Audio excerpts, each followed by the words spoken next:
This is the Transparency Podcast Show. Yeah, I love your hat. Can you tell us why you're wearing this hat today? Well, I actually just got off of DJing at Long Beach Pride, so I had to be festive for Pride. And, you got to put a chandelier on to have fun. Yeah, I love it. And your shoes, like, so... I'm giving gay cowboy, When I met you, you were in a play. Do you have any acting passions or any sort of practice in that field? Yeah. So, I've always loved acting. My biggest challenge with acting is always remembering the lines. Definitely. I always get nervous when I go to remember the lines. I can give the passion in the character, but oh my God, when you're reading those lines, I just forget everything that needs to be said. And Yeah, so I was so amazed because play you cannot do cut or editing. So I haven't done any play before because of my language barrier. So I don't. Yeah. So so I watched the show and like I was mentioned, I couldn't tell you're a trans man. Yeah. That is a compliment. But so have you always been feeling different, growing up? Yeah, for me, it's every trans person's story is unique. Yeah. I kind of came out of the womb trans, kicking and screaming. Okay. I knew I was trans from a very early age. Unfortunately, I grew up in the 90s, so there wasn't any resources or even awareness. Trans men didn't even really exist. We had maybe one or two in media, and it was very limited to even see trans mask folks.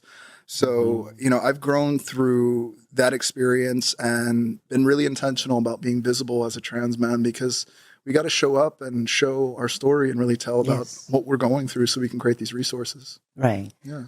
So when you came out, how do your family or friends respond to that? Oh, well, for me, it's been definitely a challenge. I came out to my family about 16 years old, and it didn't really go too well. I left home afterwards, and I've been on my own pretty much ever since with any blood-related relatives. Recently, I did reconnect with my aunt, who is in New York, which is amazing. Someone I connected with actually at the age of 20. I didn't even know she existed. And she's so queer-friendly. And it's so beautiful because she originally was married to a man when I first met her. And through, a lot of conversation that we had, she actually discovered her own sexuality in that process. So now I'm an elder even to my aunt. And she calls me and it's so crazy because she's like dating all these girls and asking advice. And I'm like, you just came out. What do you mean you have a date on Tuesday and Wednesday and Thursday and Friday? Like, what is going on in New York? So it's just been this ever-evolving stage for me. And, again, I haven't had the direct family, but I've been able to build my own family through community. Yeah, that's exactly. Because oftentimes when we put ourselves out there, music or even video projects, outsider will make some comments, negative comments, and usually our response to is like, you need to open your mind, be open, because you never know, maybe one of those days, somebody colleague, friends, or family might came out, and then, So, also, what about your music experience? Do you always have passion towards music? Music has healed my soul. Music is my biggest passion. I originally was a geek in school. I didn't go to parties or anything. I stayed and I learned how to play as many instruments as possible. I got into electronic music at the age of 14. I was lucky enough to do that through high school. I went to the magnet program, actually. I was able to get in through that through music. And music has been a saving grace for me. It's been something so important to really telling my story while at the same time creating melodies and sounds and lyrics that really represent what I'm going through. And it's so transformative to create a song and listen back to it. And I'd almost forget that I'm the one singing to the lyrics because I can relate to the singer so much because it's telling my story. And it's hard to find music like that for us.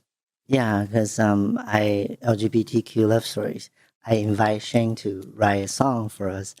We might include it in the end of the show. Yeah. So, Yeah, it was a great. I love the song. So good. It's called Bloodline, right? Yeah, Is that Bloodline. related to what you just mentioned with Yeah, your yeah, family? that was exactly what that was related to. The experience that I had with having to learn that I had to let go of family and the pain that caused through the bloodline experience, but also realizing at the same time that the family that I can build doesn't necessarily have to be through my bloodline. I can, again, build it outside with community. Yes. We talk about family and community. Um, I went to your wedding. Yes, you did. And One of only 20 people that were invited. No, there's well, people that are still mad that didn't get are invited. you And you're, serious? yes, yeah. I'm so honored. And actually, that was still up to today. That's the only wedding I went for in our community. Yeah. Yeah, so it's very unique, and we all had a good time. And so now you're building your own family now, right? Yeah. So how's the journey so far? The journey has been great. You know, I've been with my wife for 17 years now. I am building my career. I am building, you know, the foundation that I'm working with, which is Invisible Men, which is, you know, specifically for transmasculine folks. I'm working with the city with a lot of good changes. And, you know, through a lot of the things that I have been able to experience, whether good or bad, I can always see that there's something that we're building in the end.